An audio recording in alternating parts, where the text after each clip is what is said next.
Assalamualaikum warahmatullahi wabarakatuh. Assalamualaikum Prof. Sihat Alhamdulillah. Okey. Jadi kita tengah link dengan FB Live. Sejak dalam seminit 2 nanti kita akan mulalah insya-Allah. Okey no. Okey, kejap.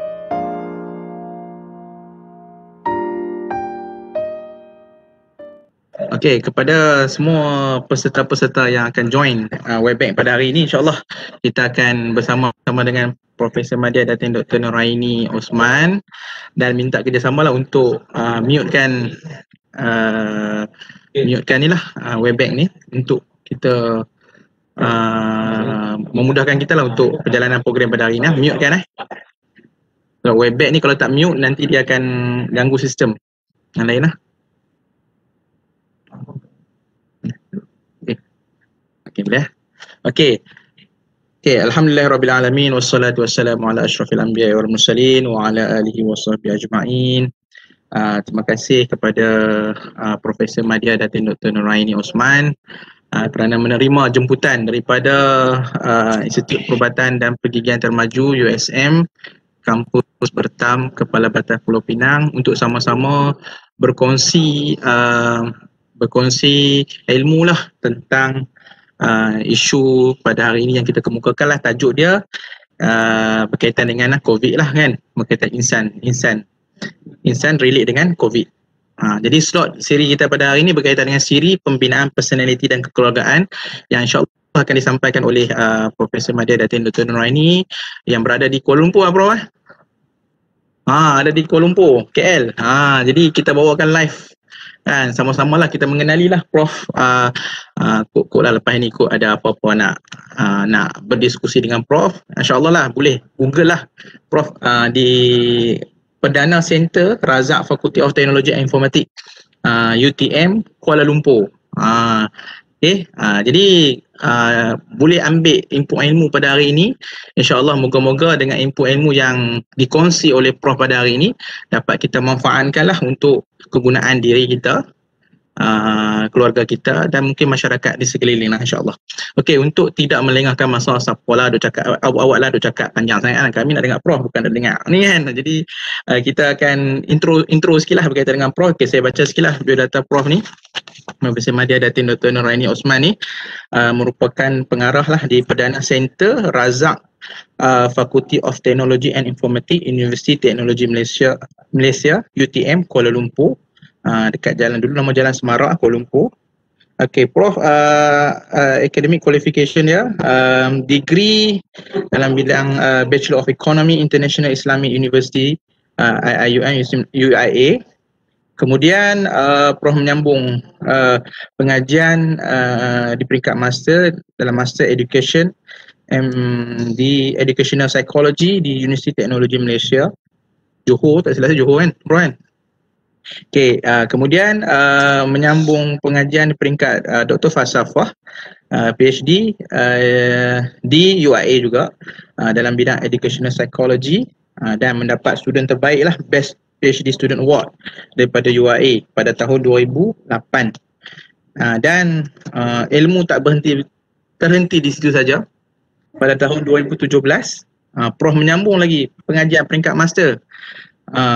Dah ada Profesor Madya dah.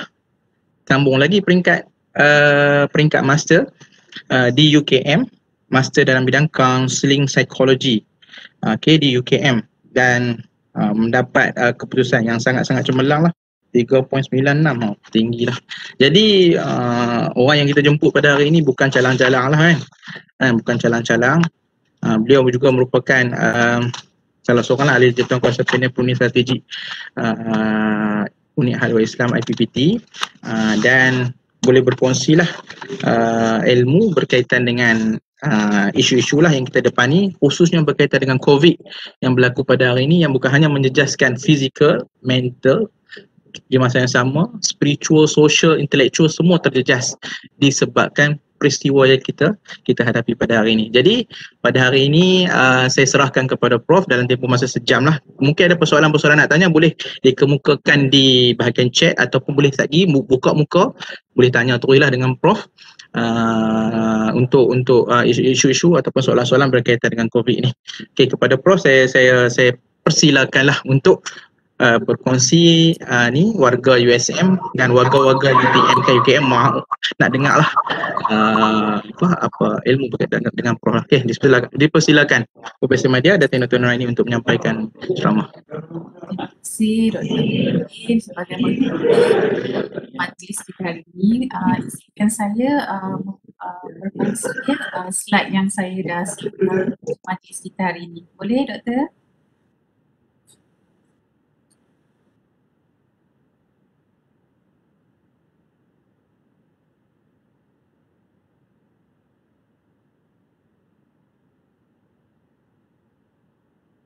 Assalamualaikum warahmatullahi wabarakatuh kepada semua yang hadir hari ini.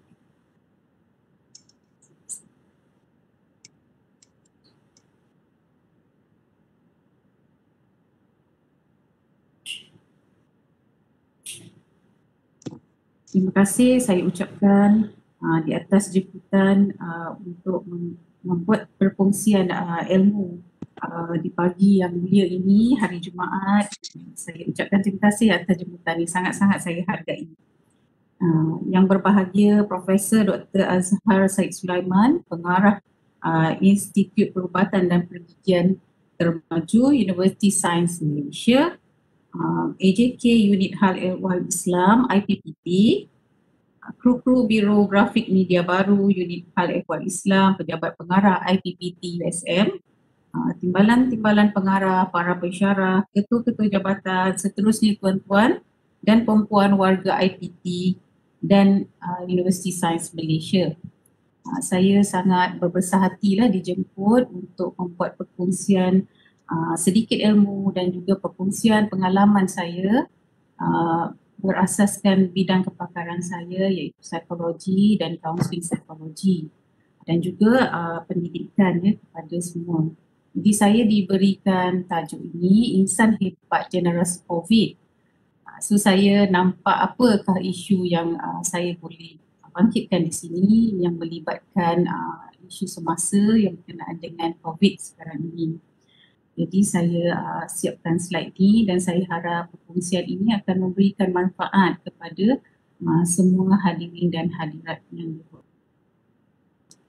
So saya akan mulakan ceramah saya hari ini dalam konteks diri sendiri, dalam konteks diri kita sebagai anak dan dalam konteks diri kita sebagai pasangan dan juga sebagai ibu bapa.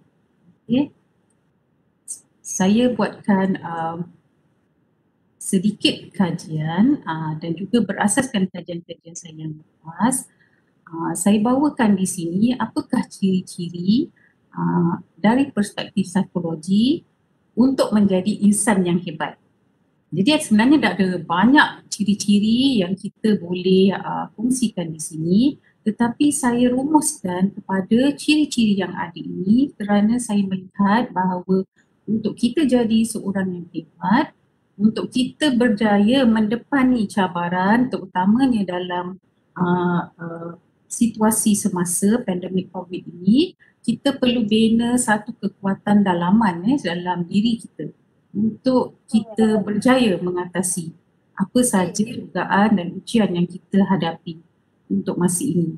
Jadi yang pertama adalah saya akan cuba mengupas dan membincangkan kriteria-kriteria ataupun ciri-ciri ini berasaskan kajian dan juga mengambil pengalaman-pengalaman lepas supaya kita dapat membina ciri-ciri ini dalam diri kita supaya kita dapat membina kekuatan dalaman kita sebagai ni cabut pula rasa. Tak ada habis rasa. Abang ketak boleh? Jadi yang pertama adalah kelas, yang kedua pemikiran positif, yang ketiga kekuatan dan kelemahan, yang keempat sentiasa belajar, yang kelima menghargai, yang keenam belajar mendengar, yang ketujuh bersangka baik, yang kelapan sahabat yang positif, syukur dan yang akhirnya adalah doa. Jadi inilah antara ciri-ciri yang saya akan cuba gabungkan supaya kita membina diri kita secara dalaman menjadi insan yang kuat dan akhirnya insan yang hebat.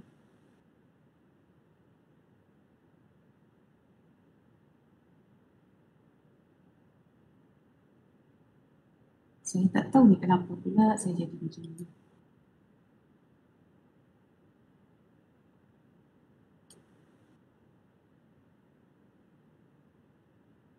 Dr. Afifuddin boleh bantu saya? Prof. Apa? Oh, nak tulis? Saya tak tahu ni. Tiba-tiba je keluar ni. Slide yang pertama.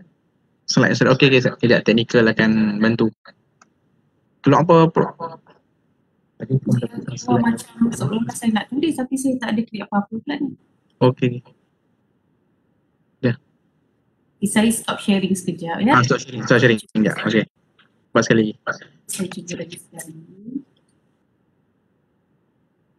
Okey. Saya harap ni okey lah. Jadi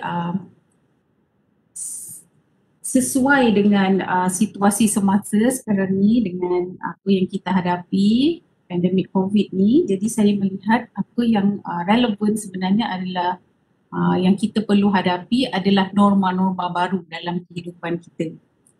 Selain daripada SOP, SOO, sebenarnya ada orang yang request ni. Okey. Selain daripada norma-norma baru yang saya dapati, apa yang penting adalah dalam diri kita, kita perlu melalui satu proses adaptasi kepada situasi yang kita berada. Sebenarnya diam tak diam saya kira-kira dah dekat setahun lah sebenarnya kita berdepan dengan isu COVID ni, berada dalam situasi MCO, PKP daripada awal. Kalau kita melihat semula ke belakang daripada bulan 3 yang kita mula-mula agak terkejut kan, ramai orang tak tahu apa nak buat, rasa takut, berbagai-bagai perasaan yang kita hadapi. Tapi sehingga hari ini dan kita juga, saya rasa saya sebagai ahli akademik juga melalui satu proses yang panjang, terutamanya apabila kita perlu mengadaptasi diri kita pada satu proses pengajaran dan pembelajaran secara online di mana kita selama ni mengajar face to face, kemudian tiba-tiba kita kena ajar secara online. Yang pertama, kita kena belajar teknologi, macam mana nak mengajar online. Jadi ini adalah antara cabaran-cabaran untuk saya yang dah umur 52 dan kawan-kawan saya ada lagi yang lebih umurnya daripada saya. Mungkin menghadapi ada perasaan takut, nervous, anxiety, nak melalui satu perkara yang baru. Tetapi alhamdulillah kerana adanya sokongan dan support system daripada orang-orang di keliling kita, alhamdulillah kita berjaya sebenarnya sehingga hari ini kita berjaya melaksanakan even kita punya talk hari ini pun secara online. Jadi saya melihat bahawa ada banyak hikmah yang kita perolehi dengan adanya situasi ini, memberikan kita satu perspektif, satu cara hidup yang baru yang saya lihat kalau kita dapat mengambil manfaat daripadanya, maka kita akan dapat move on dengan baik dan dapat berjaya sebenarnya mengadaptasi situasi ini dalam diri kita. Jadi kita melihat kepada ciri yang pertama tadi, yang pertama adalah ciri yang ikhlas. Ikhlas ini perlu ada dalam diri kita kerana apa pun yang kita buat, kita akan dinilaikan dari segi keikhlasan kita sebagai manusia. Jadi apa itu ikhlas? Sebenarnya kalau kita tak diberikan definisi ikhlas ni, kadang-kadang kalau kita cakap je kita tak nampak apa itu ikhlas. Jadi saya petik definisi ikhlas ini dari apa yang dikatakan oleh Imam Al-Ghazali, iaitu ikhlas sekiranya kamu melakukan sesuatu perkara dengan ikhlas, kamu tidak akan lagi mengenang-enangnya, memikir-mikirkannya, apalagi mengungkitnya. Kerana apabila kamu mengungkit pemberian atau apa sahaja yang telah kamu lakukan, maka kamu telah hilang pahala ikhlas itu. Kita nampak dekat sini bila kita kata ikhlas, kita tak sebut lagi, kita tak fikir lagi, kita tak ingat lagi, kita apa lagi untuk mengungkitnya. Jadi Kalau untuk kita sampai ke satu ciri ikhlas ini, kita perlu melalui beberapa fasa yang penting dalam hidup kita. Mungkin awal-awalnya kita cuba buat, mungkin kita rasa terpaksa, tetapi kalau kita paksakan diri kita, akhirnya kita akan jadi sebati. Begitulah juga kita, apa yang kita lalui dalam situasi ini, norma-norma baru yang kita actually adaptkan semula dalam diri kita, dan kita akan tempuh ini dengan lebih baik. Kemudian apabila kita sudah faham apa itu definisi ikhlas dalam diri kita, maka kita kena tahu apakah tanda-tandanya. Bila kita dah cuba buat, kita nak tengok apakah tanda ikhlas itu. Jadi diberikan di sini tanda ikhlas ada 3. Tidak ada bezanya bagi seseorang apabila ia dipuji atau dicela seseorang atas amalnya. Tidak menghiraukan pandangan manusia atas amalnya dan mengharapkan pahala dari amal yang ia kerjakan hanya di akhirat. Jadi bila kita rasa kita nak ikhlaskan diri kita, ada 3 tanda yang diberikan kepada kita supaya kita tahu adakah kita sudah berada di peringkat yang kita katakan sebagai ikhlas itu. Sebenarnya bukan senang, dia sangat susah. Okey, jadi yang ini adalah antara tanda yang kita boleh lihat dalam diri kita. Yang pertama, tidak ada beza kalau orang puji atau orang tak puji, atau kita rasa orang tak appreciate, kita tak kisah lagi dah. Yang kita tahu, kita akan buat perkara itu dengan baik supaya ada manfaat kepada diri kita dan juga ada manfaat kepada orang lain. Kita tidak hirau lagi pandangan orang ke atas apa yang kita buat, dan hanya kita mengharapkan pahala dan ganjaran daripada Allah, kerana ikhlas itu dibuat kerana Allah. Okay. Dan yang ketiga, nilai ikhlas ini, apabila kita ikhlas maka dia akan ditunjukkan dalam percakapan kita, akan ditunjukkan dalam perbuatan kita. Jadi ikhlas itu kita relatekan dengan kejujuran, dengan adanya integriti dalam diri kita. Jadi ikhlas itu bukanlah satu perkara yang senang. Daripada kita lahir sampailah kita dewasa, sampailah umur kita sekarang ini, ikhlas itu sangat susah untuk dinilai.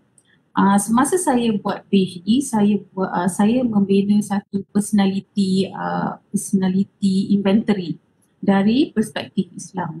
Jadi semasa saya membina, mencari konstruk-konstruk jadikan personality inventory itu, salah satunya yang saya terfikir adalah ikhlas. Tapi bila saya berbincang dengan penulis saya kata, saya mahu Profesor Dr. Hassan Langgulung. Profesor Dr. Hassan ni adalah pakar dalam bidang pendidikan dan psikologi Islam. Jadi bila saya suarakan pandangan saya, bagaimana kalau kita nak buat personality Islam, kita ikhlas. Jadi bagaimana kita nak ukur ikhlas? Penulis saya kata, sehingga hari itu tidak ada lagi instrumen yang boleh mengukur keikhlasan, kerana ikhlas itu hanyalah di antara seorang manusia dengan penciptanya. Jadi kalau kita nak buat item-item untuk mengukur keikhlasan tu, dia kata sampai bila-bila pun kita tak akan dapat ukur, walaupun kita kata orang itu kata saya ikhlas, tetapi keikhlasan itu hanya diukur di antara manusia dan Allah sahaja. Jadi ikhlas itu maknanya berada dalam diri kita. Bukanlah orang lain yang menilai keikhlasan kita, hanya kita yang tahu buat sama ada kita ikhlas ataupun tidak. Jadi kita masuk kepada ciri yang kedua, iaitu pemikiran positif. Senang tak sebenarnya kita nak adakan pemikiran positif ini? Apa itu pemikiran positif? So kalau kita nak bina pemikiran positif itu, kita kena tahu bagaimana membina pemikiran yang positif. Walaupun dia nampak macam mudah. Jadi dalam kes-kes counselling yang saya jalankan, yang saya laksanakan dengan klien-klien saya, kebanyakan isu yang dihadapi adalah, yang pertama yang saya rumuskan adalah kerana banyaknya pemikiran negatif dalam diri seseorang. Dan juga selain daripada pemikiran yang negatif, klien saya juga ada banyak isu tentang overthinking. Okay. Berlebihan sehingga dia menjadi satu pemikiran yang negatif terbentuk dalam diri kita. Jadi pemikiran positif ini, pemikiran kita ni akan mempengaruhi kepercayaan diri kita. kepada diri sendiri dan juga kepada orang lain. Daripada kepercayaan itu, dia akan beralih kepada perasaan kita. Sekiranya kita rasa, kita percaya dalam pemikiran kita adalah positif, dia akan mempengaruhi kepercayaan bahawa kita akan jadi orang yang positif. Selepas kita percaya, dia akan melahirkan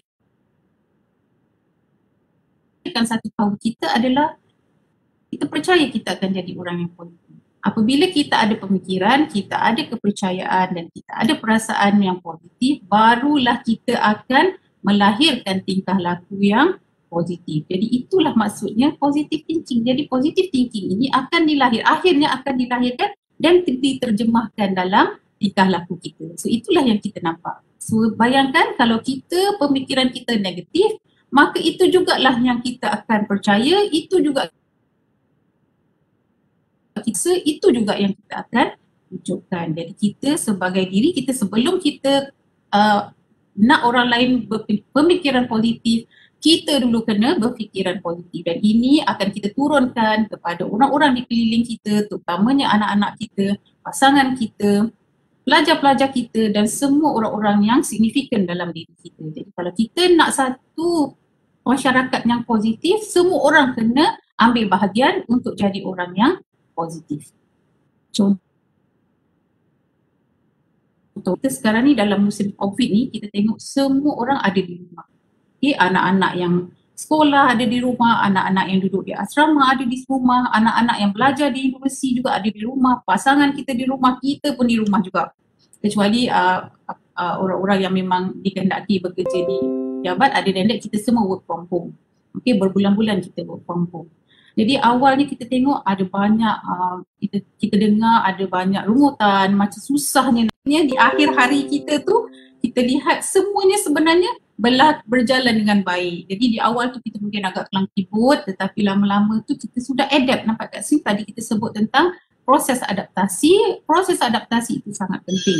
Jadi dalam teori psikologi, kita ada satu teori yang dihasilkan oleh Piaget. Piaget mengatakan bahawa kecerdasan atau kecerdikan seseorang manusia itu adalah bergantung kepada bagaimana kebolehannya untuk mengadaptasi diri dia kepada situasi dia. Jadi kita tampak kat sini, kalau kita kata tentang kecerdikan itu kita bukan hanya melihat dari aspek IQ ataupun akademik, tetapi kecerdikan itu juga kita lihat dari segi bagaimana kita boleh mengadaptasikan diri kita kepada satu situasi yang baru, situasi yang kita tidak jangka, dan bagaimana kita boleh menangani isu-isu ataupun cabaran yang kita hadapi dalam satu situasi yang baru seperti ini.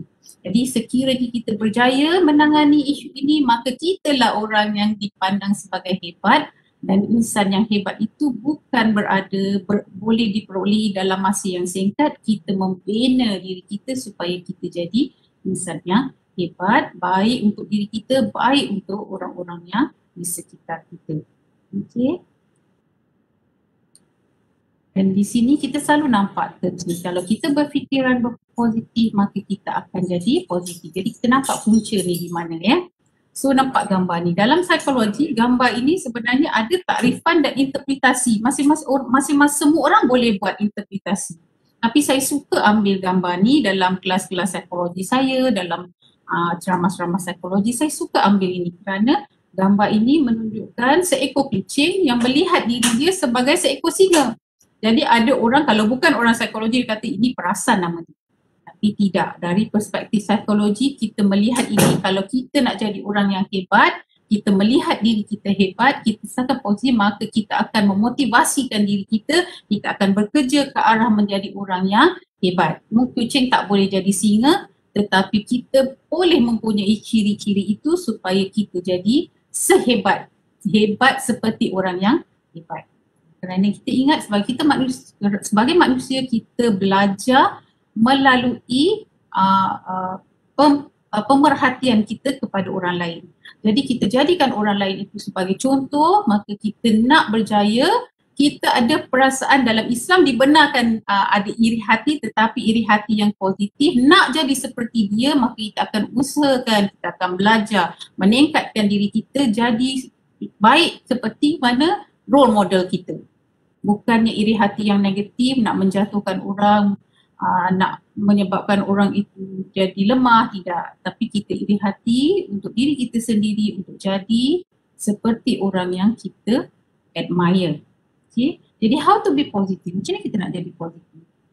Satu perkataan yang sangat positif adalah selalu kita kata, saya boleh. Kalau kita mula kata saya tak boleh, maka kita akan nampak dekat situ banyak halangan-halangan di depan kita yang kita sendiri sebenarnya letak, bukan orang lain. Bila kita kata tak boleh, saya tak boleh. Kan berbeza kalau saya kata saya boleh. Aura dia tu akan berbeza. Jadi kalau kita sentiasa positif, aura kita juga adalah positif dan aura ni akan kita sebarkan kepada orang lain sebagai aura yang positif juga. Yang kedua yang paling senang nak buat adalah smile more. Senyumlah, kerana senyum itu akan memberikan satu perasaan yang sangat bagus untuk diri kita dan untuk orang lain. Okay, be optimistic. Sentiasalah kita jadi optimistik, berpandangan jauh, memfikirkan masa depan yang baik, selalu nak jadi orang yang baik, maka kita sentiasa akan pergi ke arah yang positif dan baik. Dan kita kena ingat bahawa diri kita adalah kita yang ada kuasa kepada diri kita dari segi untuk membina apa-apa yang baik dalam diri kita. Walaupun hatta ada orang yang mempengaruhi diri kita, kita kena sentiasa ingat bahawa you are in charge of yourself. So kalau kita buat salah, kita tak boleh nak salahkan orang lain kerana puncanya adalah dalam diri kita sendiri. Kalau kita ada kesilapan, kalau kita ada kelemahan, kita kena tahu bagaimana nak membetulkan kesilapan dan memperbaiki kelemahan kita. Dan be thankful. Sentiasa berterima kasih. Dia akan di bawah nanti kita akan ada bersyukur, kita ada menghargai, be thankful. Kepada diri kita, kepada orang lain, sentiasa kita positif. Dan forget about regret. Kalau regret ini adalah satu perkara yang sangat negatif yang kita sentiasa, kalau kita sentiasa ada dalam kita menyesal atas apa yang kita buat, maka kita akan sentiasa berada di tahap yang di bawah. Kerana kalau kita hanya menyesal tetapi tidak ambil pengajaran daripada apa yang kesilapan yang kita lakukan, maka kita akan sentiasa berada di bawah, tidaklah kita meningkat. Dan yang akhirnya adalah do nice thing for others. Jadi kalau kita nak rasa kita gembira dan kita rasa diri kita baik, sentiasalah kita buat baik kepada orang lain, walaupun ada orang yang dengki, ada orang yang iri hati, ada orang yang berkata perkara-perkara yang tidak baik tentang kita, tetap kita buat baik. Saya suka kepada pepatah daripada Hasan al-Banna, jadilah kita seperti pohon buah, walaupun kita dilempar dengan batu, dilempar dengan kayu, dilempar dengan selipar, tetapi tetap kita melemparkan semula buah-buahan yang manis untuk dinikmati oleh orang-orang yang melempar tu tadi. Jadi jadilah kita orang yang lebih baik daripada apa yang kita sangkakan. Kita tengok juga dalam diri kita, untuk kita bina satu untuk jadi hebat, maka kita kena tahu apakah kekuatan dan kelemahan kita. Mengapa kita kena tahu kelemahan kita? Kenapa kita tak perlu tahu? Kenapa kita tak fokus kepada kekuatan saja? Kerana kalau kita fokus kepada kekuatan saja, kita tidak tahu apa yang kita tidak boleh buat. Jadi penting untuk kita mengetahui apakah kelemahan kita supaya kita boleh membetulkan, menambah baik apa yang kurang dalam diri kita, dan di situlah sebenarnya dengan penambahbaikan kepada kelemahan kita, kita akan berjaya meningkatkan lebih banyak kekuatan dalam diri kita. So knowing your weaknesses is as important as knowing your strength. So mengapa kita perlu tahu kekuatan kita? Kerana daripada kekuatan kita itulah kita boleh menggunakan kekuatan kita itu untuk kita pergi jauh, untuk kita menyumbang lebih banyak kepada orang lain, orang di sekeliling kita. Kerana sumbangan kita itu mungkin tidak boleh diberi oleh orang lain. Kerana Allah jadikan kita ini berbeza setiap seorang dan kekuatan kita juga adalah berbeza. Jadi kita melihat seolah-olah dalam satu kain, kalau kita boleh menyumbang satu titik dekat situ, maka kita akan menutup titik-titik yang kurang yang diberikan oleh orang lain. Jadi walaupun sumbangan kita itu mungkin kecil, tetapi dengan kekuatan kita itu mungkin kita akan dapat membina lebih lagi kekuatan dan menyumbang kepada kekuatan-kekuatan ataupun kelemahan-kelemahan daripada orang lain. Dan akhirnya kita akan dapat satu gambaran, picture yang sangat cantik hasil daripada sumbangan kita kepada orang lain. Dan apabila kita tahu apakah kekuatan kelemahan kita, kita perlu terima kekuatan kita itu dan kita juga terima apakah kelemahan kita. Kat sini kalau kita tengok, accept yourself, accept your strength, accept your weaknesses, your truth and know what tools you have to fulfill your purpose. Jadi kita sebagai manusia kita tahu bahawa kita ini bila Allah jadikan kita, dia menjadikan kita dengan matlamat. Untuk apa? Untuk memakmurkan muka bumi ini, untuk kita menyedari bahawa potensi kita sebenarnya sangat banyak.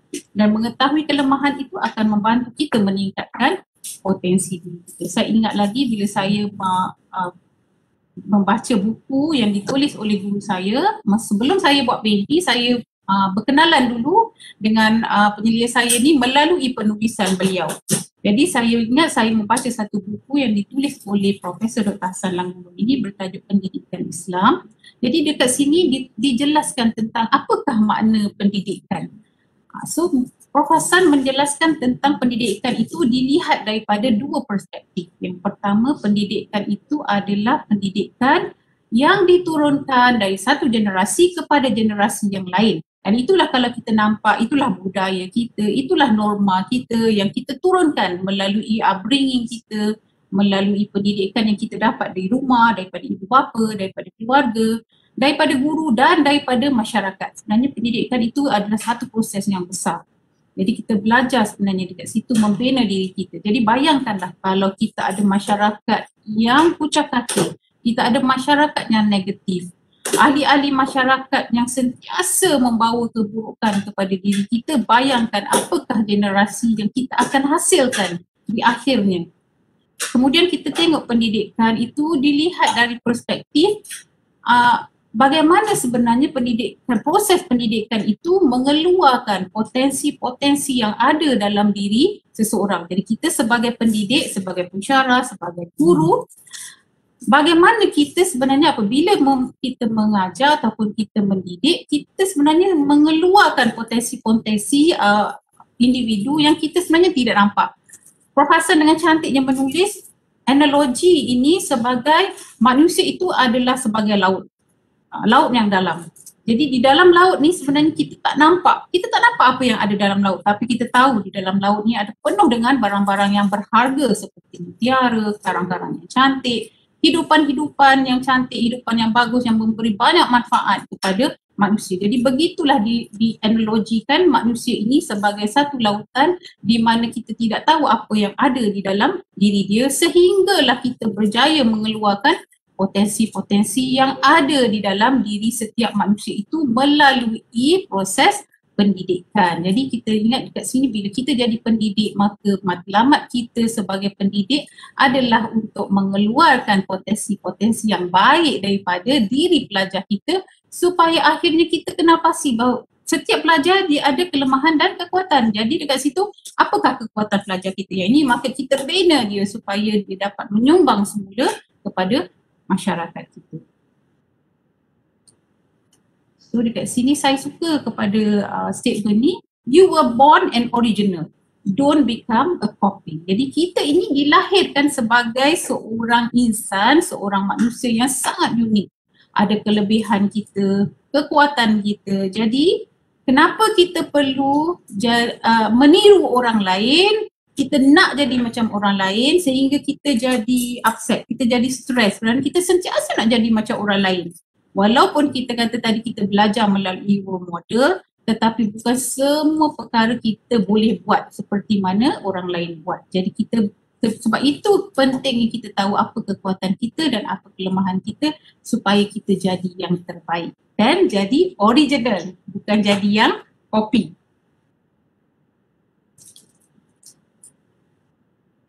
Yang seterusnya, saya melihat ini adalah ciri-ciri yang penting untuk kita membina kehebatan diri kita adalah supaya kita sentiasa belajar.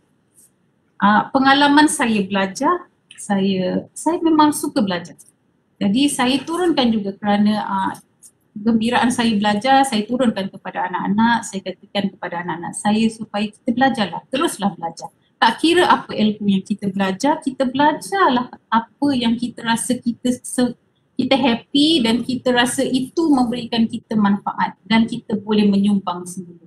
Jadi kita tengok dekat sini, dalam hadis riwayat Muslim ini, sesiapa yang menempuh satu jalan kerana mencari ilmu, maka Allah akan memudahkan baginya jalan ke syurga. Nampak tak dekat sini? Dengan ilmu itulah dia boleh membawa kita kepada jalan ke syurga. Kerana inilah matlamat kita akhirnya sebagai manusia, kita nak masuk syurga. Jadi sebagai pendidik, sebenarnya kita semua pendidik. Bukan hanya kita melihat pendidik itu dalam kalangan pensyarah, dalam kalangan guru-guru. Kita sebagai manusia, kitalah pendidik. Sekurang-kurangnya kita menjadi pendidik kepada anak-anak kita. Dan juga mendidik diri kita sendiri. Jadi kita memang pendidik. Jadi kita nampak kat sini ada 3 perkara yang membawa kita kepada jalan ke syurga. Yang pertama adalah anak-anak yang mendoakan, anak-anak soleh dan solehah yang mendoakan kita. Dan juga adalah amal soleh kita. Dan yang ketiga adalah ilmu yang bermanfaat yang kita tinggalkan sesudah kita pergi nanti. Jadi ilmu itu boleh datang dalam berbagai-bagai bentuk. Ilmu itu boleh kita terbitkan dalam bentuk artikel, boleh kita tulis dalam buku, boleh kita kongsikan dalam sesi-sesi ceramah. Dan ilmu ini juga adalah ilmu yang kita kongsikan tanpa kita sedar. Jadi bila kita mengajar, bila kita buat perkongsian, kita pastikanlah bahawa ilmu yang kita beri itu adalah ilmu yang betul, bukan ilmu yang sesat. Jadi kita takut ini makin ramai orang especially bercakap tentang ilmu-ilmu agama, kita perlu tahu, kita perlu faham bahawa ilmu yang kita beri itu perlulah ilmu yang betul dan tepat. Jangan kita jadi orang yang menyesatkan. Jadilah kita orang yang meningkatkan ilmu orang lain melalui perkongsian ilmu yang kita berikan. Jadi kita kena berhati-hati. Jadi kat sini Imam Syafi'i menekan tentang pentingnya kita belajar, bahawa bila kita tidak tahan penatnya belajar, maka kita perlu tanggung penatnya kebodohan. Kalau kita tidak ada ilmu, maka kita akan berada di level yang bawah. Kalau kita meningkatkan ilmu kita, kita akan sentiasa berada bersama dengan orang-orang yang berilmu. Jadi orang-orang yang berhenti belajar akan menjadi pemilik masa lalu dan orang-orang yang masih terus belajar akan menjadi pemilik masa depan, kerana dengan ilmu itu banyak perkara yang kita boleh buat. Tetapi bila kita belajar, kita kena tahu semakin banyak kita belajar, kita akan jadi rasa kita banyak perkara yang kita tidak tahu. Dan sepatutnya dengan ilmu yang kita ada ini, kita be humble. Kita be teachable. Walaupun kita sudah banyak belajar, kita kena jadikan diri kita ini sentiasa boleh diajar. Sebab kita takkan boleh tahu semua, kita tidak perfect, kita tidak sempurna. Jadi sebab itulah kita kena motivasikan diri kita supaya kita terus belajar. Always keep ourselves learning dan sentiasalah kita merendah diri. Kerana dengan makin kita belajar, banyaknya ilmu kita, sepatutnya kita tahu bahawa semakin banyak perkara yang kita tidak tahu dalam dunia ini. Okay? So anyone who stop learning is old, whether at 20 or 80. So anyone who keeps learning stays young. The greatest thing in life is to keep your mind young. Kena ingat ilmu ini adalah makanan minda. So, ilmu adalah makanan minda. Jadi kalau minda kita ini kita tidak berikan dengan ilmu, kita berada dalam keadaan statik, maka kita tidak akan dapat mengadaptasikan diri kita di dalam apapun keadaan. Jadi kita akan tertinggal. Jadi jadilah peribadi yang terus belajar, berkembang dan bermanfaat kepada orang lain. Maka kita akan bina satu personality yang kuat dekat sini, kerana kita tahu ilmu itu boleh jadi berbagai-bagai ilmu. Ilmu masakan boleh, ilmu menjahit boleh. Apa sahaja ilmu itu tentunya akan memberi manfaat kepada orang lain. Ini saya dapat ini, saya sangat suka kerana ini adalah integriti dalam menuntut ilmu. Okey, saya bacakan di sini. NTN ni saya dapatnya daripada Facebook. Jadi saya ambil ni, saya kongsikan. Destroying any nation does not require the use of atomic bombs or the use of long-range missile. It only requires lowering the quality of education and allowing cheating in the examinations by the students. Okay, so patients die at the hands of such doctors, building collapse at the hands of such engineers, money is lost at the hand of such economists and accountants, humanity dies at the hands of such religious scholars, justice is lost at the hands of such judges, and the collapse of education is the collapse of the nation. Jadi dekat sini kita nampak integriti dalam kita menuntut ilmu dan juga menyebarkan ilmu. Jadi kalau kita tidak tahu, pastikanlah kita belajar dengan betul, pastikanlah ilmu itu ada ilmu yang betul kerana kita nampak kesannya kepada masyarakat kita apabila kita menyebarkan ilmu yang tidak betul. Jadi sebelum kita sebarkan sesuatu ilmu, sesuatu perkara itu, pastikan bahawa ia adalah betul. Kerana kalau kita benarkan ini berlaku, bermakna kita menghalakan diri kita, masyarakat kita, negara kita ke arah kehancuran. Jadi ini sangat penting, integriti dalam menuntut ilmu dan juga menyebarkan ilmu. Ini saya kongsikan perjalanan saya menuntut ilmu daripada tahun 1993 ini. Saya buat di first degree saya dalam bidang ekonomi. Sebenarnya bukanlah saya nak buat ekonomi ni, saya sebenarnya belajar sains. Family saya bukan orang yang senang, family saya adalah orang yang susah. Ayah saya bekerja sebagai jaga, mak saya seorang buta huruf. Jadi dalam keluarga saya ada sebenarnya 10 orang adik-beradik, 8 adik-beradik, 1 mak, 1 bapa, 2 lagi adalah 1 mak dan seorang 1 mak, seorang 1 bapa. Jadi walaupun kami ni ada 8, tambah 2 lagi, kami sangat rapat. So ke-10-nya ni kami tak lihat dia sebagai ada perbezaan. Jadi saya adalah anak yang bungsu. Keluarga yang susah, jadi majoriti adik-beradik saya tidak berpendidikan tinggi, maksudnya dia hanya sampai di sekolah, ada yang tingkatan 2, ada yang sekolah rendah, ada yang kuat semangat dan ni berjalan terus, ada yang buat diploma. Kemudian 3 daripada adik-beradik saya, abang saya masuk ke UiTM, kakak saya dapat sambung belajar ke US dan saya lah yang agak lebih cemerlang lah berbanding dengan adik-beradik saya yang lain. Saya dapat sampai ke peringkat PhD kerana saya ni anak bungsu. Jadi mungkin atas jasa baik adik-beradik saya memudahkan perjalanan hidup saya. Jadi saya ingat masa saya belajar nak ambil SPM tu, saya tak ada tuition, saya tak ada buku, saya hanya bergantung kepada buku-buku teks di sekolah dan juga apa-apalah daripada yang guru beri je dekat sekolah. Saya tak ada buku tambahan, saya tidak ada orang yang mengajar saya. Jadi kalau saya tak tahu, saya akan cari kawan-kawan saya yang pandai di sekolah. Saya pergi sekolah sebab mak saya tak boleh ajar, yang saya pun tak boleh ajar. Jadi dekat situ saya membina diri, kekuatan diri saya sendiri. Saya ingat abang saya belikan saya buku, 3 buah buku. Buku bio, buku fizik, buku chemistry. 3 inilah buku yang saya belajar daripada saya tingkatan 4 sampailah saya tingkatan 5. Saya belajar dengan 3 buah buku ini. Saya tulis jawapan di kertas lain, kemudian buku itulah, soalan itulah saya ulang sehingga saya boleh ingat untuk setiap soalan itu apakah jawapannya. Jadi itulah cara saya belajar, alhamdulillah dengan berkat ketekunan ini dan kesabaran yang saya hadapi, jadi saya berjaya menjadi pelajar Melayu cemerlang di sekolah saya. So dapatlah saya keluar dengan keadaan keluarga yang masa tu kita tak ada kabel, tak ada orang yang boleh tolong. Jadi kat situ kita tolong diri sendiri. Jadi keluar daripada itu saya patutnya nak buat medik, tapi di pertengahan saya masuk matrikulasi UKM tu saya terpaksa withdraw kerana saya fobia darah. Macam mana nak jadi doktor kan? Jadi kat sini dekat institut ni banyak doktor. Kalau dah fobia darah memang saya rasa saya terpaksa withdraw, tarik diri. Kerana jadi masa tu ada tak banyak pilihan, jadi saya budak sains, bila saya masuk ke UiA ada 2 sahaja kursus, undang-undang dan ekonomi. Itulah sebabnya bachelor saya adalah bachelor ekonomi. Jadi saya bila orang tanya, saya nak kerja apa? Saya tak tahu pun saya nak kerja apa.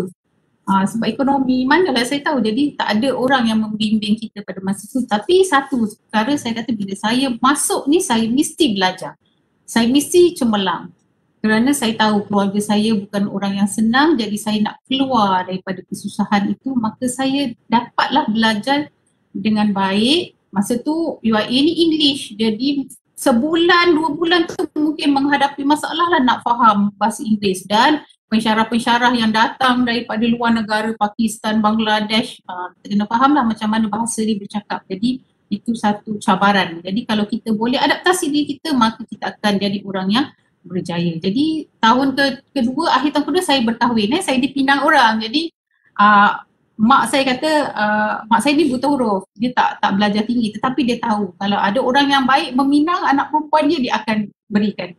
Alhamdulillah, jadi saya berkahwin masa saya first degree, dan masa saya combo saya ada anak seorang. Ni anak sulung saya. Kemudian saya sambung belajar di tingkat master di UTM. Kemudian saya menyambung terus daripada itu, terus saya sambung PhD. Bila saya masuk ke UIA nak buat PhD, sepatutnya saya masa tu pensyarah-pensyarah mesti pergi ke luar negara. Tapi saya ambil peluang ni, saya belajar di dalam. Masa tu 5, saya buat PhD ada 5 orang anak. Jadi dengan 5 orang anak ni nak pergi ke luar negara memang agak susah lah. Suami saya tak, kalau saya nak suruh suami saya pergi kerja, semua kan jadi susah. Jadi saya belajar di dalam negara, saya fokus, saya cari supervisor yang betul pakar dalam bidang psikologi Islam ini, ada di UIA. Itulah dia almarhum Profesor Dr. Hassan Langgulung. Saya adalah pelajar beliau yang terakhir, dan saya sangat bersyukur dapat belajar dengan beliau kerana banyak ilmu yang diturunkan oleh beliau. Saya jadi seorang yang percaya bahawa barakah guru itu sangat penting dalam perjalanan hidup kita, kerana barakah guru ini dia akan mengiringi perjalanan kita sehinggalah hari ini, dan juga mempengaruhi bagaimana ilmu yang bermanfaat itu kita belajar. Bila kita belajar dan kita kongsikan semula ilmu itu, insya-Allah ilmu itu adalah ilmu yang barakah dan bermanfaat untuk diri kita dan juga orang lain. Jadi semasa saya buat PhD, saya dapat 2 lagi anak. Jadi saya buat PhD dengan 7 orang anak, GOT 3 tahun. Saya nampak itu adalah barakah. Tapi sayangnya masa saya convocation, guru saya sudah meninggal dunia. Jadi itu adalah satu episod yang sedih lah dalam kehidupan saya, di mana saya tak dapat nak kongsikan kejayaan saya. Tapi Alhamdulillah saya berjaya menamatkan pengajian saya dengan baik dan balik semula ke UTM. Jadi kemudian selepas saya beberapa tahun saya bekerja tu, saya rasa ada benda yang missing dalam hidup saya. Saya suka tolong orang, saya suka buat counselling, tapi saya tak boleh praktis counselling kerana saya tidak ada qualification tu. Jadi tahun 2015 saya ambil keputusan saya mendaftar diri saya di UKM dalam program sarjana psikologi counselling ini, dan menghabiskan tempoh 3 semester fast track menamatkan pengajian saya. 2 semester tu saya buat course, 10 kelas, 1 semester praktikum dan research. Jadi saya tamatkan pengajian. Alhamdulillah saya sangat gembira berpeluang belajar dengan pensyarah-pensyarah yang hebat, Profesor Rohani, Dr. Rohani Nasir sebagai sifu dalam bidang ini. Jadi saya sangat bersyukur, banyak perkara yang saya belajar dan saya kongsikan, dan ini adalah pelajar-pelajar saya. So ini adalah Dr. Afifuddin ni. Dr. Afifuddin ni adalah seorang yang baik. Tapi walaupun baik-baik dia tu, saya kongsikan kat sini, Dr. Afifuddin ni adalah juga, dia ni banyak sangat buat benda-benda lain. Jadi saya memang strict dengan pelajar saya, 2 minggu mesti pulang balik kerja. Sebagaimana penyelia saya dulu masa saya buat PhD, beliau dapat sakit buah pinggang. Tapi walaupun begitu, dia kena buat dialisis setiap seminggu 3 kali, tapi dia akan pulang kerja saya setiap minggu. Jadi saya belajar daripada situ bagaimana menyelia pelajar dengan baik. Jadi untuk pelajar saya kurangkan sikit, bukan seminggu, 2 minggu. Jadi Dr. Afifuddin ni kalau hantar kerja lambat je, saya akan mesej, Afifuddin mana kerja. Jadi pelajar saya ni dia dah tahu dah, dia dapat mesej akan keluar keyboard. Jadi satu hari tu dia tak tidur agaknya, dia siapkan kerja dia nak kena hantar kat saya. So pagi tu dia datang di office saya, buka pintu, dia pun sengih. Sengih, saya tengok gigi depan dia tinggal separuh. Jadi saya tanya dia, Afifuddin mana gigi you? Dia kata saya malam tadi saya tertidur, dia kata saya tak sedar, dia kata gigi saya pun hilang, mungkin tertelan. Itulah pengalaman saya dengan Dr. Afifuddin ni yang kehilangan gigi dia masa dia buat PhD. Sekarang ni tengok gigi dia tu dah cantik tu, gigi palsu. Okay, so ini antara ilmu yang bermanfaat. So kalau tengok kat sini jangan pelik, ni semua makanan. Ilmu yang bermanfaat tu bukan hanya ilmu-ilmu yang kita nampak, ilmu yang tinggi nilai dia, tapi ini adalah sangat penting. Kenapa ilmu ini adalah ilmu bermanfaat? Saya nampak ini adalah sumber banyak kebahagiaan kepada diri individu. Masa saya buat sesi counselling, saya nampak ini adalah banyak isu. Apabila suami datang buat sesi counselling dengan saya, nak bercerai dengan isteri, jadi selepas sesi tu saya nampak suami ni kata isteri tak masak untuk suami. Isteri tak menyiapkan keperluan suami, keperluan anak-anak. Isteri sibuk bekerja. Jadi saya nampak untuk isteri-isteri, untuk ibu-ibu, walaupun kita sibuk macam mana pun, kita carilah masa, carilah peluang menuntut ilmu. Sekarang ni nak belajar senang. PJJ sangat banyak. Kita bayar RM10, kita akan dapat resepi, beberapa resepi. Kita bayar RM20, kita akan dapat lagi banyak-banyak resepi. Jadi kita challenge diri kita sebagai seorang wanita, sebagai seorang ibu, sebagai seorang isteri, kita tingkatkan kebolehan kita, belajarlah dengan apa saja ilmu yang kita boleh dapat untuk meningkatkan kebahagiaan rumah tangga. Saya bukan nak kata isteri itu salah, tak. Tapi dalam kes-kes counselling, saya kesian bila kita kata dah berkahwin sama beberapa tahun tetapi nak bercerai. Jadi saya nampak isu ni kesian kepada pasangan, kesian juga kepada anak-anak. Jadi kalau kita boleh suami sokonglah isteri, terutama isteri yang tidak bekerja, tidak ada pendapatan, berikan dia sedikit kegembiraan, duit poket untuk dia pergilah belajar. Jadi kalau suami nampak isteri ada kelemahan, bantulah dia untuk jadi bina kekuatan dalam diri dia. Cuba bayangkan isteri kita boleh pandai buat ni, cheese tart ni, boleh buat kek lapis sendiri. Walaupun mungkin kurang sedap ataupun kurang cantik seperti mana yang orang-orang pakar buat, tetapi hargailah usaha dia untuk memberikan semua menyumbang apa yang baik. Jadi kita belajar menghargai. Satu perkataan yang paling senang untuk kita menunjukkan penghargaan adalah ucapkanlah terima kasih. Thank you. Apa sahaja perkataan, ucapkanlah terima kasih kerana penghargaan itu adalah sebahagian daripada kasih sayang yang tidak bersyarat. Jadi semua orang sebenarnya perlu dihargai. Jadi kenapa kita nak simpan penghargaan kita? Ucapkanlah. So if you appreciate someone, don't keep it a secret. Tunjukkan, nyatakan penghargaan kita kepada suami, kepada isteri, kepada anak-anak. Nyatakan, what would I do without you in my life? Jadi nyatakan itu, berikan penghargaan, semarakkanlah kasih sayang kita melalui penghargaan. Raikanlah hari bahagia kita bersama. Saya tak ambil gambar orang lain, saya takut nanti kena copyright, saya ambil gambar saya sendiri. So ini adalah hari-hari bahagia saya dengan anak-anak saya, convocation, hari-hari yang kita raikan, anniversary.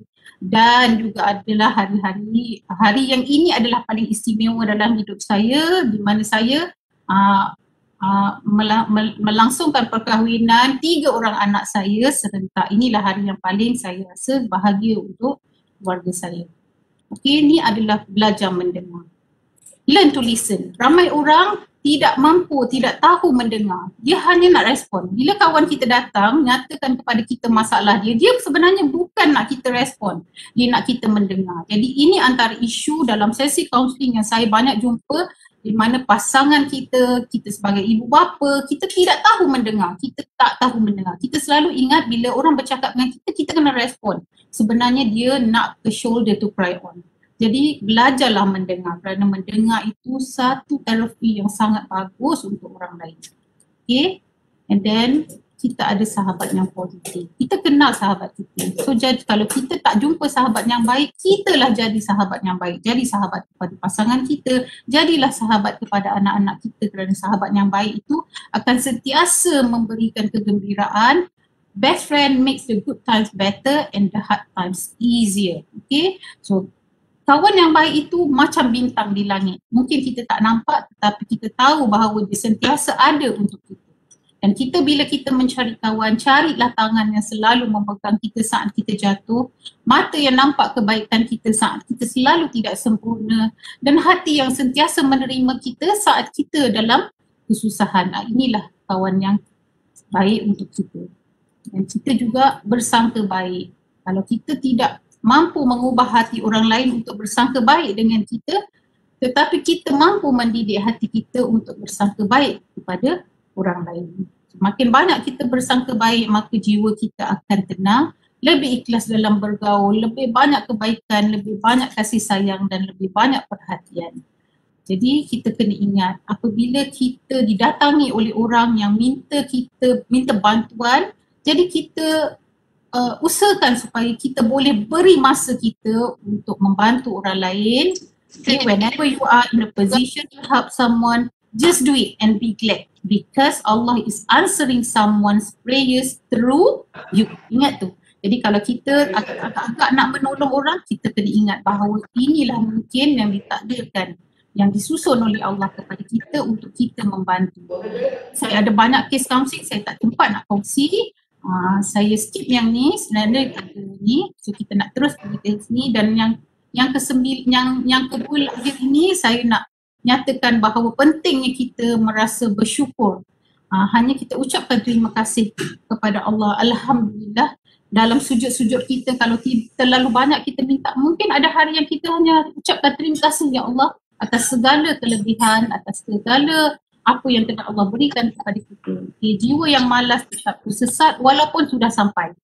Jiwa yang tamak tetap mengeluh di atas kekayaan. Jiwa yang bersyukur akan berbahagia bahkan di atas masalah sekalipun, kerana kita tahu bahawa syukur itu adalah barakah. Ingatlah tak kala Allah berjanji kepada kita, sesungguhnya jika kamu bersyukur, pasti kami akan menambah nikmatku kepadamu. Jadi kita tengok dekat sini, happy people focus on what they have. Unhappy people focus on what is missing. Jadi kalau kita nak jadi gembira, nak jadi bahagia, kita jangan fokus kepada apa yang kita tak ada.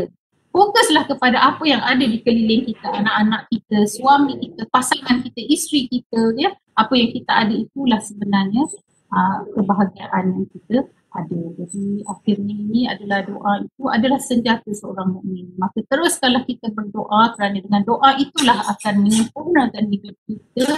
Mungkin kita berdoa hari ini tidak lagi diperkenankan, tetapi teruskanlah berdoa, kerana kita di luar sedar kita, doa kita, Allah akan beri kita yang terbaik daripada apa yang kita minta. Maka belajarlah kita bersyukur, maka belajarlah kita berdoa supaya kita dapat yang terbaik.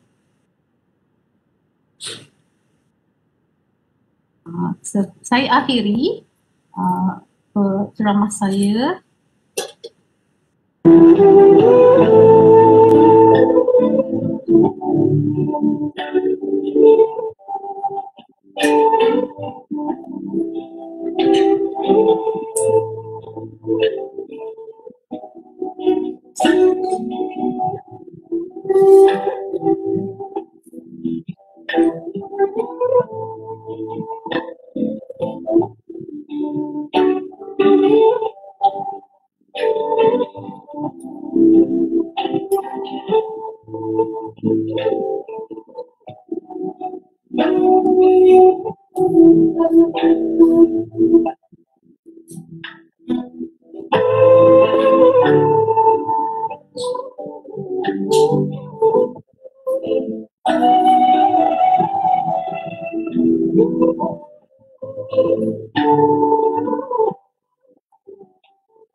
Saya akhiri dengan wabillahi taufiq.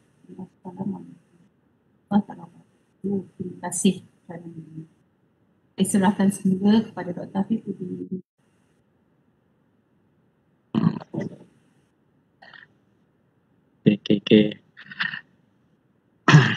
Okay. Alhamdulillah, terima kasih kepada supervisor saya lah. Profesor Madya Datin Dr. Nur Aini Osman. Memanglah Prof sharekan kepada kita berkaitan dengan ni lah kan. Saya pun pengalaman lah dengan Prof sendiri lah. Jadi anak didik dia. kan. Sangat terharu lah apabila dapat mesej daripada Prof. Okey. Okey, alhamdulillah perkongsian ilmu yang sangat-sangat menarik lah daripada Prof kepada kita untuk sama-sama kita manfaatkan. Dan ilmu yang dikemukakan ini kan, ilmu daripada Islam jugalah kan, ilmu berkaitan dengan psikologi yang boleh kita manfaatkan kepada diri kita, keluarga kita dan masyarakat, insya-Allah. Mungkin ada, saya buka lah kepada dalam tempoh 5 minit kot, apa-apa persoalan yang mungkin partisipan lah dekat sini nak tanya apa-apa soalan, boleh dikemukakan, buka lah muka tu dan kita boleh tanya soalan lah kepada Prof. Mungkin yang terbuku yang nak ditanya tu boleh dileraikan pada hari ini dengan pakar lah, nasihat daripada pakar ni, insya-Allah. Bagi yang ingin bertanya, boleh. Saya bagi peluang lah kepada yang ingin bertanya. Saya buka peluang 5 minit untuk kita bersoal jawab sikit lah dengan Prof, insya-Allah. Ada tak yang ingin bertanya? Ada tak yang ingin bertanya? Kok malu ke? Jangan malu-malu, boleh bertanya.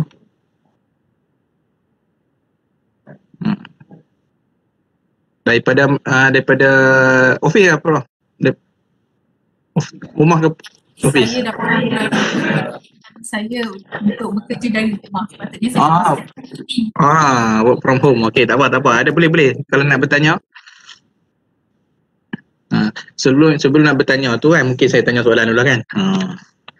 Okey. Dalam keadaan sekarang ni Prof kan, kalau kita tengoklah saya pun terlibatlah dalam sesi-sesi dengan masyarakat ni berkaitan dengan ada individu ataupun masyarakat yang datang mengadulah bahawa mereka berasa tekanan yang amat-amat hebat lah ketika mana COVID ni, antaranya disebabkan kena buang kerja, ada yang disebabkan oleh mereka hadapi sendiri penyakit COVID tu, dia perasai sendirilah COVID tersebut lah.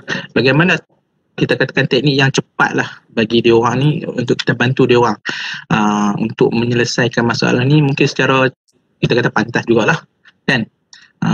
Bukan kita katakan mungkin kita katakan boleh rujuk kaunselor dan sebagainya, tapi mungkin sebagai kita katakan support daripada orang sekeliling, kita boleh support dia macam mana cara yang pantas yang boleh kita bantu. Sekarang ni semua nak ke arah pantas kan. Jadi macam mana cara yang pantas yang boleh kita bantu sahabat kita ke ataupun ahli keluarga kita ke untuk berdepan dengan permasalahan ini, untuk elak daripada kita katakan penyakit-penyakit yang lebih serius seperti masuk pada depression, masuk pada skizofrenia dan sebagainya, penyakit-penyakit mental yang serius. Boleh minta Prof respon sikit. InsyaAllah. Tadi kita dah cakap tentang pembinaan kekuatan diri ya. So bila saya dapat kes-kes yang kebanyakan yang jumpa kaunselor ataupun mungkin yang lebih teruk lagi pergi jumpa psikiatris tu, saya melihat bahawa apabila kita ni ditimpa sesuatu musibah ataupun masalah, kita jadi panik. Okay? Kita jadi panik. Bila kita panik, kita tak boleh berfikir dengan tenang. Jadi yang pertama yang saya boleh kongsikan adalah kita bertenang dulu. Apa-apa sahaja cabaran yang didatangi kepada kita tu, yang pertama kita kena bertenang, kerana dengan bertenang itu akan memberikan minda kita bermasa untuk berfikir. Jadi apa sahaja isu, tadi Dr. Afifuddin bagi saya orang yang kena sakit COVID, orang yang kena berhenti kerja. Jadi masalahnya adalah dua masalah yang berbeza sebenarnya. Jadi secara umumnya saya kata kita bertenang dulu. Bila kita bertenang barulah kita ada masa untuk berfikir, untuk kita fikir apakah jalan keluar yang terbaik untuk kita keluar daripada isu yang kita hadapi. Kalau orang yang ditimpa penyakit, yang pertama apakah yang dia perlu buat? Yang dia perlu buat adalah dapatkan rawatan, jumpa doktor supaya sakit ini dapat dirawat dan insya-Allah dia sembuh semula. Kerana itu adalah isu yang dia hadapi. Untuk orang-orang lain mungkin yang berdepan dengan isu ekonomi yang diberhentikan kerja, kita jangan pandang ini sebagai satu masalah yang kita kata inilah end of the world. Okay? Jadi kita bertenang dan kita fikir dapatkanlah apa-apa bantuan yang kita boleh dapat daripada ahli keluarga kita, daripada sahabat kita, daripada orang-orang yang boleh memberikan kita bantuan supaya kita dapat pertolongan. Dan yang pertama, Dr. Afudin, saya melihat apabila orang berdepan dengan isu, yang pertama dia panik dulu. Jangan panik dulu. Kalau kita panik, kita tak boleh berfikir. Jadi bila saya tengok klien datang kepada saya dengan isu-isu dia atau melalui telefon yang pertama dia panik. Apabila dia bercakap dengan seseorang, dia akan perasaan stres tu akan turun. Apabila perasaan stres itu turun, barulah minda dia boleh berfikir apakah yang dia boleh lakukan untuk membetulkan keadaan dan menyelesaikan isu yang dia hadapi. Jadi itu antara tips yang saya berikan lah. Apabila kita berdepan dengan sesuatu masalah, kita bertenang dulu. Kalau kita orang Islam, kita solat dan kita berdoa supaya Allah mudahkan apa yang kita hadapi. Okey. Soalan tambahan. Ada yang bertanya ni. Okey. mungkin luar sikit daripada kotak Prof lah konteks perbincangan kita, tapi ada yang bertanya, saya mungkin kita suarakan lah. Bagaimana kita nak berdepan dengan orang yang mengalami identiti yang berbeza lah, yang kes buat LGBT? Macam mana kita nak counselling dia? Counselling ke ataupun bagi nasihat lah. Mungkin tak ada pengalaman, mungkin tak ada ilmu dari sudut counselingnya, tapi macam mana kita nak berhadapan dengan orang yang macam ni untuk kita bantu dia keluar daripada permasalahan-permasalahan yang kita tahu dia ni ada konflik identiti sikit. Macam mana kita nak bantu dia apa? Setiap orang setiap orang ada sejarah. Kita tidak boleh terus bila kita tengok dia, kita nampak orang ini bermasalah. Kita nampak dia ada kecelaruan identiti, kecelaruan gender lah dekat situ Tetapi yang saya nampak apabila kita berdepan dengan orang-orang yang ada isu ini, kita kena kenal dia dulu. Kita dengarkan apa isu dia. Tapi untuk kita, bukan kita nak bagi masalah. Dalam kaunseling kita tak bagi nasihat. Dalam kaunseling kita memberikan ruang kepada klien kita untuk dia berbicara. Dan sebelum dia berbicara, kita kena ada repo dulu. Tak ada repo, siapalah yang nak percaya kat kita walaupun kaunseling kan, walaupun kaunseling. Jadi repo tu penting. So kita kena bina repo dulu. Repo ni penting untuk membina kepercayaan diri.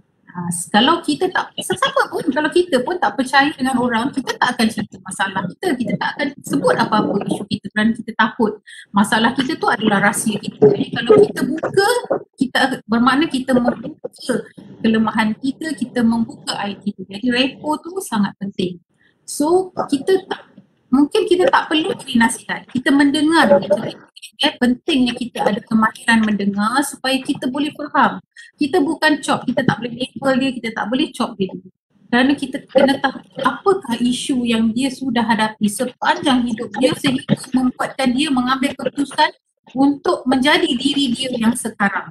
Mungkin asalnya bukan itu sekarang ini. Jadi untuk kita faham dan bantu dia keluar daripada kemelut diri dia sendiri, kita kena faham apakah yang dia telah lalui dalam sejarah hidup dia sepanjang dia sehingga dia memilih untuk jadi diri dia yang sekarang. Saya tak boleh buat daripada itu, doktor. Saya nampak itulah kena bila kita berdepan dengan orang yang ada isu, kita fahamkan dulu apa isu dia. Okey, terima kasih Prof. Terima kasih Prof atas pandangan yang diberikan lah, sebab kita tengoklah klien ni, manusia ni macam-macam background, macam-macam pelbagai failnya, perangainya, sikapnya yang perlu dihadapi lah. Orang psikologi tahulah kan, menghadapi klien yang macam-macam. Jadi repo tu penting lah sebelum kita nak judge seseorang tu lah kan. Okey, terima kasih banyak-banyak lah Prof atas jawapan yang diberikan. Banyak komen-komen yang diberikan itu sangat-sangat baik lah. Mungkin insyaAllah akan datang kita adakan siri-siri seterusnya lah kan, insyaAllah. Kerana warga kita ni, warga masyarakat Malaysia, USM sendiri pun dan tempat-tempat yang lain dahagakan ilmu lah berkaitan dengan bimbingan dan kaunseling. Bukan saja bimbingan agama, tetapi perlukan kepada bimbingan dari sudut ni lah, pemikirannya, kognitifnya, sikapnya dan pelbagai lagi lah insyaAllah. Okey, saya rasa setakat tu sajalah pada hari ini. Mungkin yang ingin bertanya lagi bolehlah berhubung dengan Prof, email ke apa ke di alamat, boleh Google Prof Madya Datin Dr. Nuraini di Perdana School, Perdana apa? Saya pun lupa dah. Perdana Center. Dulu Perdana School, ni Perdana Center. Kan? Perdana Center, Razak Fakulty of Technology and Informatics, UTM Kuala Lumpur. Dan boleh berhubung dengan Prof sendiri dan melalui email ke dan sebagainya.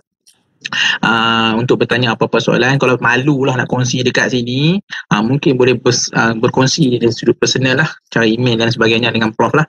Mungkin kita katakan perkongsian dengan Prof sendiri boleh menjadi titik tolak kepada perubahan diri seseorang individu tersebut lah. Karena malu nak kongsi sini, boleh berkongsi secara personal insyaAllah.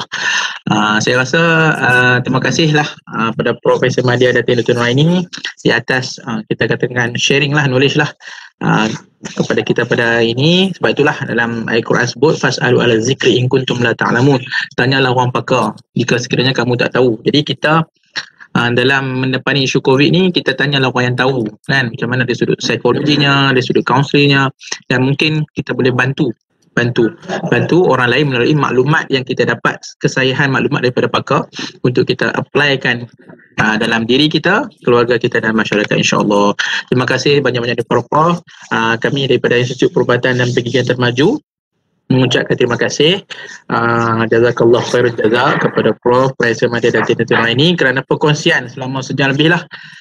Mungkin seri akan datang insyaAllah kita akan lanjutkan lagi lah untuk siri-siri yang akan datang insyaAllah. Terima kasih Prof atas luang masa yang diperuntukkan kepada kami. Setakat itulah saja daripada kami BPT dan Profesor Madya Datin Nuraini. InsyaAllah kita bersua lagi pada siri-siri yang akan datang insyaAllah. Assalamualaikum warahmatullahi wabarakatuh. Terima kasih. Assalamualaikum warahmatullahi wabarakatuh. Okay.